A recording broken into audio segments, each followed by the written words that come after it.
तो अपनी जर्नी से आप कितनी ज्यादा सेटिस्फाइड हैं? लोग बोलते हैं ये स्ट्रांग है, लेकिन मेरा दूसरी साइड भी है कि मैं बहुत इमोशनल हूँ। उन्होंने कहा कि मुनावर बहुत डबल गेम खेल रहे हैं, he is the most toxic person inside the house. Munawar और मैं दोनों गुजराती है, तो हमारा बॉन्ड बहुत अच्छा था। गेम में लोग काफी फेक रहते हैं और है। बिग बॉस की one of the favourite contestant की जो कि है मनारा चोपड़ा, तो वो मेरे से बहुत बदतमीजी से पेश आई। नावेद ने एक बात बोली कि अंकिता शायद प्रेग्नेंट है। प्रेगनेंसी टेस्ट भी की गई थी, उसको पता था कि अगर वो प्रेग्नेंट होगी। डू यू थिंक कि विकी ही सब लोगों को चला रहे थे? बैशिंग मिली वीकेंड के वार पे, बट वो मैं ऐसा ही हूँ, मैं ऐसा ही करूंगा। मेरे को 1 घंटे का फुटेज तो मिला। जिग्ना जी, खानजादी की बैशिंग हुई है बहुत बुरी तरीके से, और हेल्थ का उसको किसी ने मजाक नहीं उठाया था, इसलिए सलमान सर ने मेरे सामने ही चिल्लाया था। अनुराग ने ऐसा क्या किया है जो कि हर वीकेंड के बाद उसकी क्लास लगती है? वो पहले से ही अपने फैंडम को लेके बहुत एरोगेंट रहा है।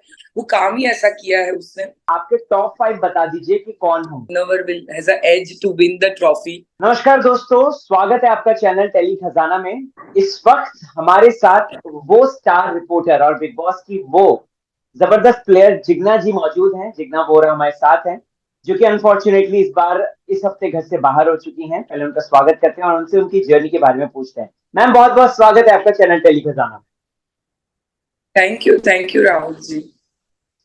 जिग्ना जी, बहुत सारे सवाल हैं और ये सवाल मेरी तरफ से तो है, लेकिन साथ ही साथ जनता की तरफ से भी है। बिकॉज हमने जनता के लिए एक पोल रखा था, जहां पे उन्होंने सबसे पहले तो यही सवाल रखा है कि जिग्ना जी इतनी सारी जो पॉजिटिविटी लेकर आती हैं, इतनी ज्यादा स्ट्रेंथ लेकर आती हैं, वो कहाँ से आती? मैंने मेरे ऊपर बहुत सारा 12 साल अपने आप पे बहुत काम किया है। मैं बहुत स्पिरिचुअलिटी फॉलो करती हूँ। सवेरे 4 साढ़े 4 बजे उठती हूँ, साधना करती हूँ। ये 12 साल से प्रैक्टिस रही है, तो कहीं ना कहीं वो ही है मेरी पॉजिटिविटी का राज। ओके। जिग्ना जी, बिग बॉस के खेल की अगर बात करें तो हमने देखा एक जिग्ना को जो कि बिग बॉस में आई थी, बहुत सारे सपने लेकर आई थी, जिसमें से एक सपना ये था कि उनकी सच्चाई लोगों तक पहुंचाना। तो अपनी जर्नी से आप कितनी ज्यादा सेटिस्फाइड हैं, या फिर नहीं है, या क्या आपको अंदर से क्या फील हो रहा है? जैसे आपने बोला कि हाँ, मैं चाहती थी कि लोगों को, दुनिया को रियल जिग्ना ओरा दिखाई देनी चाहिए।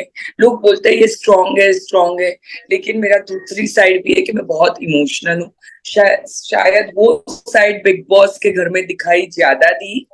और जो इंसान स्ट्रांग होता है, उसका मतलब ये नहीं होता कि वो रो नहीं सकता। उसका मतलब ये नहीं होता कि वो इमोशनल नहीं होता, वो कैरिंग नहीं होता।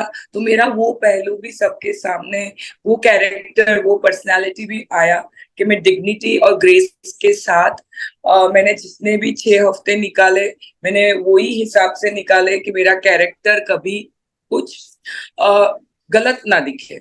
अच्छा, ओके। जिग्ना जी, यहाँ पे दूसरा सवाल मैं जानना चाहता हूँ आपकी जर्नी को लेकर। आपकी जर्नी में हमने देखा था कि पहली वीक में प्रेस कॉन्फ्रेंस हो गई थी।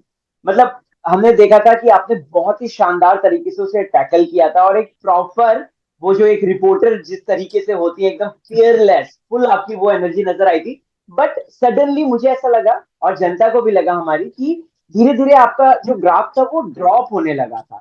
आखिरकार उस ड्रॉप की क्या वजह थी जिग्ना जी?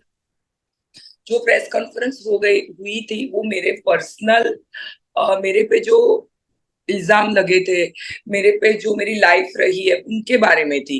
तो जो चीज मैं जो चीज से गुजरी हूँ, वो चीज तो ऑब्वियसली मुझे पता है क्या सच है क्या नहीं था। तो वो कॉन्फिडेंस और वो दिल से आया था कि नहीं, ये यही जवाब है। क्योंकि हमको तो, मुझे तो बताया ही नहीं था बिग बॉस ने कि आज भी कॉन्फ्रेंस होगी। मैं ऐसे ही नाइट सूट में आ गई थी, तो रेडी भी नहीं हुई थी, प्रिपेयर भी नहीं हुई थी, तैयार भी नहीं हुई थी। तो जो भी जवाब आए, वो मेरे जहन में, मेरे दिल में 12 साल से थे, वही शायद वो जवाब था। जहां तक बिग बॉस का सवाल है, बिग बॉस घर एक ऐसी जगह है जिसकी कंपैरिजन आप मेरी लाइफ में जो हुआ उससे नहीं कर सकते। सबको पता है कि वो एक गेम है, एक रियलिटी शो है। जो मेरे साथ घटना हुई वो रियल थी। ये गेम में लोग काफी फेक रहते हैं और है, हम लोग इतने सीजन से देखते आए हैं। और कहीं ना कहीं मुझे ऐसा लगता है मैं फेक नहीं रह सकती। मैं जैसी हूँ मैंने वैसे ही, और एक एज एज का काम करता है। आप एक एक पड़ाव पे आके आप मेच्योर हो जाते हो लाइफ में। तो शायद मेरा विजडम मेच्योरिटी थी कि मैंने जो भी टाइम गुजारा बिग बॉस के घर में, वो मैंने बहुत पॉजिटिवली और अच्छे से हैंडल किया, और उसमें से मैं पास हुई। जी। जिग्ना जी, आपसे पहले नावेद निकलते हैं। नावेद को सभी लोगों ने, ना सिर्फ बिग बॉस के घर वालों ने बल्कि बाहर के लोगों ने भी बहुत अप्रिशिएट का कहा कि सो स्वीट, सो काइंड। लेकिन अपने एक इंटरव्यू में उन्होंने एक बात बोल डाली जो कि सचमुच में हम लोग भी शॉक थे। उन्होंने कहा कि मुनावर बहुत डबल गेम खेल रहे हैं, he is the most toxic person inside the house. What is your view point on this thing? और मुनावर के साथ आपका एक्सपीरियंस कैसा था? आपको क्या कहना है उस बारे में? मुनावर और मैं दोनों गुजराती है, तो हमारा बॉन्ड बहुत अच्छा था। वो मुझे चाहे बहन माने या कोई रिश्ते को उसने वो नाम नहीं दिया, ना ही मैंने दिया। बट वो मेरी बहुत रिस्पेक्ट करता था, हालांकि हर कंटेस्टेंट मेरी रिस्पेक्ट करते थे। I should admit this. But Naved को ऐसा लगा होगा कि वो टॉक्सिक है, वो उसका ओपिनियन था शायद। मुझे लगता है कि वो बहुत शातिक प्लेयर है, उसमें टॉक्सिक वर्ड फिट नहीं होता है। Yes, he is very cunning player, no doubt about it. उसको पता है उसको सातवें आठवें नौवें हफ्ते में क्या करना है। वो बहुत कैलकुलेटिव खेल खेल रहा है, और शायद वैसे इंसान की ही गेम में जरूरत है। जी, जी, जी। यहाँ पर बात करते हैं बिग बॉस की one of the favourite contestant की, जो कि है मनारा चोपड़ा। हमने देखा बिग बॉस ने मनारा को काफी सारी चीजें, मतलब उनको बुला के कन्फेक्शन रूम में उनसे बातचीत होती है स्पेशल। मुनावर के साथ उनकी दोस्ती बना दी गई है। जनता तो ये तक कह रही है कि मनारा जो है बिग बॉस की गोद ली हुई बेटी बन गई है अभी इस वक्त। और प्लस कहीं ना कहीं वीकेंड के बाद पे उनको बैशिंग नहीं की जाती, वो लोगों को कैरेक्टरलेस कहती है, स्पेशली लड़कियों को कैरेक्टरलेस कहती हैं, चुगलियां करती हैं। लेकिन उनकी बैशिंग क्यों नहीं हो रही है? वो तो मुझे लगता है कि जनता को ये समझना चाहिए, और जनता जो फील करती है उनको वॉइस आउट ज्यादा करना चाहिए। इस बार डंके की चोट पे बिग बॉस बोल ही रहे हैं पहले से कि सीजन ही फेवरेटिज्म का है। तो वो उनका उनका वो ही है शायद कि मनारा फेवरेट है। तो लेकिन जनता को समझना चाहिए, और जनता को अपना वॉइस आउट करना चाहिए कि उनको क्या देखना है, क्या नहीं देखना है, और कैसे देखना है। अल्टीमेटली जनता के हाथ में सब कुछ है। जैसे उन्होंने मुझे एविक्ट किया, शायद उनको लगा कि ऑनेस्टी, ट्रूथफुलनेस वो आगे तक आप तो लगता है कि वो दिखावा है, और जो दिखावा करते हैं उनको जनता पसंद करती है। तो इसमें मैं कुछ नहीं बोल सकती। आपके साथ एक्सपीरियंस कैसा था? थोड़ा सा पर्सनल जानना चाहता हूँ। मनारा और आपकी बॉन्डिंग या फिर इक्वेशन कैसा था, मैम? मनारा मेरे से, जब मैंने उसको, पहले तो सब ठीक ही था, जब मैंने उसको नॉमिनेट किया तो वो मेरे से बहुत बदतमीजी से पेश आई। मेरे और रिंकू जी राइट। से, दोनों से। लेकिन मैंने उसको कन्वे करना चाहा, रीजन तो सुन ही नहीं रही थी, बहुत बदतमीजी से। वो है ही ऐसी। उससे साथ ज्यादा आप कुछ तमीज एक्सेप्ट नहीं कर सकते। वो उल्टा हम, मुझे और रिंकू जी को बोल रही थी कि हमको टॉप 5 में जाने का, इसलिए हमने मुनावर को चुना है। अभी दुनिया के सामने है कि वो कहाँ जाना चाहती है और उसने किसको चुना है। But okay. फिर 2 दिन के बाद वो मेरे पास आई। उसने मुझे सॉरी बोला। मैंने बोला सॉरी कि इस घर में कोई वैल्यू नहीं है। लोग सॉरी बोल के वापस वही करते हैं, बट वो बहुत फेक, वो येड़ा बिन के पेड़ा खाती है, वो अपने आप को इनोसेंट दिखाती है, बट वो जरा भी है नहीं। जी, जी, जी। अ, एक एक पर्सनल सवाल। आप घर के अंदर रहकर आई हैं। नावेद ने एक बात बोली कि अंकिता शायद प्रेग्नेंट है, क्योंकि अंकिता ने भी ये बात बोली है, ऑन कैमरा बोली है कि आई मिस्ड माय पीरियड्स। सो क्या रिएक्शन है आपका? बताएंगे थोड़ा सा इस पे, बिकॉज फैंस बहुत ज्यादा worried about Ankita and her health. आप फैंस इतने वरीड है? वरीड तो फ्रेंड 20 घंटे लाइव, तो वरी होने की कुछ बात नहीं है। हो सकता है वो उसका गेम की स्ट्रेटेजी थी। उसको पता था कि अगर वो प्रेग्नेंट होगी, हमारा सबका ब्लड टेस्ट किया था, मेरा भी किया था, प्रेगनेंसी टेस्ट भी की गई थी, तभी नेगेटिव आई तो ही वो अंदर आई है। और वो ऐसा क्लेम कर रही है, विच इज वेरी शॉकिंग। कल से मैं ये जवाब दे रही हूँ, लेकिन उसके रिपोर्ट्स नेगेटिव आए हैं मेरे सामने। उसने मुझे खुद बोला था कि रिपोर्ट्स नेगेटिव है। और वो शायद ये उसकी पार्ट ऑफ स्ट्रेटेजी है। अगर वो प्रेग्नेंट होती तो घर से बाहर ही अब तक आ जाती थी। जी, आपने बहुत अच्छे से जो हमने देखा था, आपने बहुत अच्छे से अंकिता को मतलब फिगर आउट किया। और ये बात अंकिता ने भी बोली थी, टेलीविजन पे बोली है कि सिर्फ जिग्ना जी ही मुझे समझ पाई हैं। तो जिग्ना जी, एज अ पर्सन कैसी लगी आपको अंकिता? जैसे आपने मुनावर के लिए कहा कि वो बहुत कैलकुलेटिव और कनिंग मूव करते हैं, मनारे जी के लिए कहा कि वो बहुत ज्यादा सोच विचार के एड़ा बन के पेड़ा बन के खाती हैं। अंकिता के बारे में क्या राय है आप? अंकिता जहां तक पर्सनली मुझे लगता है वो बहुत ही सेफ और फेक प्ले कर रही है। कहीं कहीं मेरे साथ भी उसे के ऐसे वो मुंह जिस तरह की से बनाती है, उसका अभिषेक के साथ जो फाइट हुई थी उस फाइट में मिडिल फिंगर दिखाई थी। कहीं ना कहीं वो उसका रियल ट्रेट्स और पर्सनालिटी दिखाती है। उनको ईगो भी है, वो जायज है। वो बड़ी सेलिब्रिटी है, नो डाउट अबाउट इट। उन्होंने बहुत सीनियर रही है हम सब में, फील्ड वाइज में। तो उनको उनका जी। ईगो भी रहेगा, डोमिनेटिंग भी है। बट कहीं ना कहीं विक्की जी से दबती भी है। वो उनकी पर्सनल चीजें हैं। तो मुझे नहीं लगता वो अपना रियल सेल्फ अब तक दिखा रही है जनता को। ओके। विकी विकी जैन के बारे में क्या कहना चाहेंगे? फर्स्ट वीकेंड के बारे में हमने देखा कि उनको एक्सपोज कर दिया गया, उनकी स्ट्रैटेजीज को एक्सपोज कर दिया गया। डू यू थिंक कि विकी ही सब लोगों को चला रहे थे? हाँ, जहां तक मेरा ग्रेस पीरियड का था तभी विकी ने ही सबको कान में डाल दिया था। और विकी मैनी बहुत बड़े मैनिपुलेटर है। वो बहुत बड़े बिजनेसमैन है। तो जैसे बिजनेस में स्ट्रेटेजी बनाते हैं, प्लानिंग करते हैं, वो शायद उनको यहाँ पे वही कर रहे हैं वो। और उनकी गेम चल भी रही है। बैशिंग मिली वीकेंड के वार पे। बट वो चीज खत्म होने के बाद तुरंत उनको यही उनसे सुना गया, हम लोग सब ने और हमारे मुझे मेरे सामने, मैं ऐसा ही हूँ, मैं ऐसा ही करूंगा। मेरे को 1 घंटे का फुटेज तो मिला वीकेंड के वार पे। तो ऐसा उनका रवैया है, which is good for him. Okay, okay, okay. Jigna ji, Khanzadi की बैशिंग हुई है बहुत बुरी तरीके से, और खानजादी ने ये बात भी बोली है कि मेरी तबीयत को लेकर मेरा मजाक उड़ाया जाता है। एज अ पर्सन कैसी है खानजादी, और आपका एक्सपीरियंस कैसा रहा खानजादी के साथ?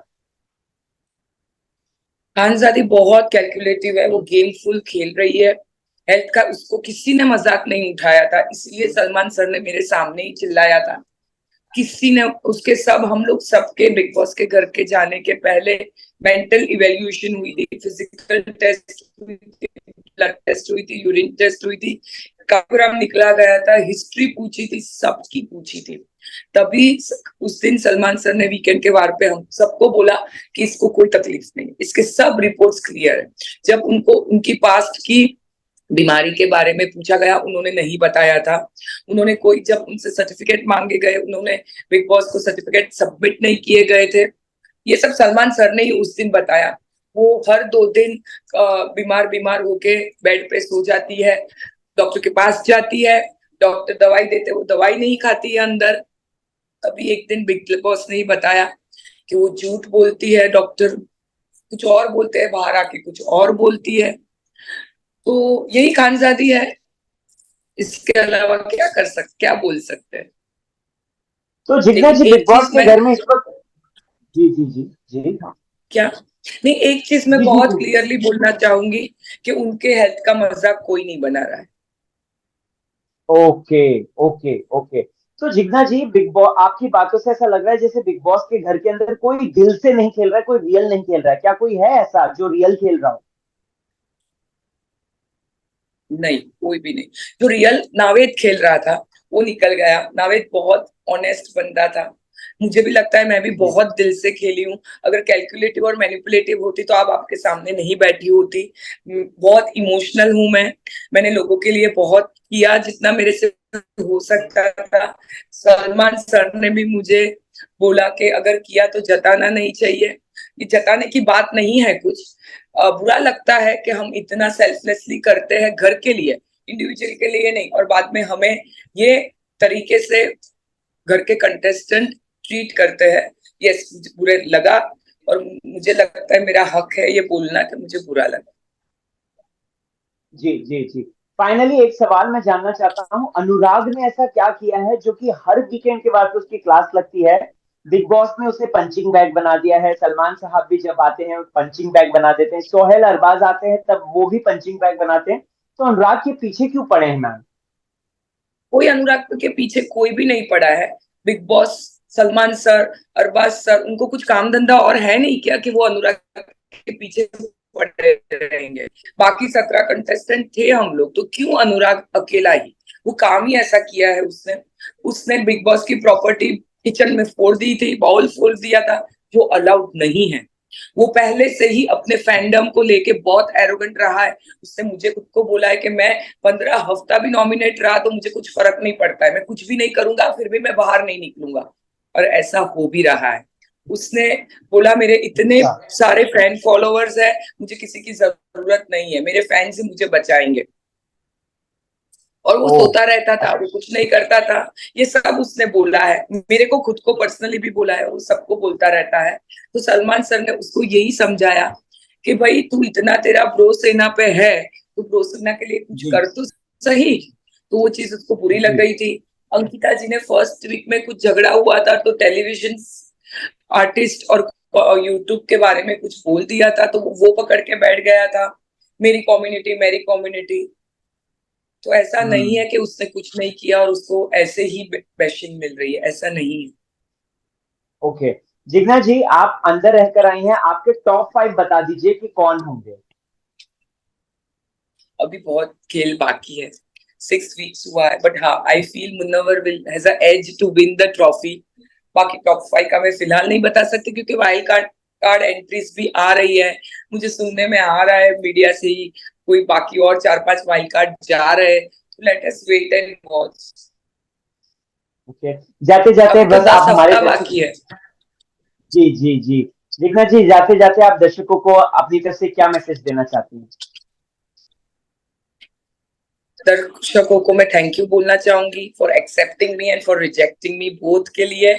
और मैं ये बोलना चाहूंगी कि मैं बहुत ट्रूथफुल रही और मैं रिजेक्ट हुई, और शायद फेक लोग एक्सेप्ट होते हैं, ये दुनिया का दस्तूर है।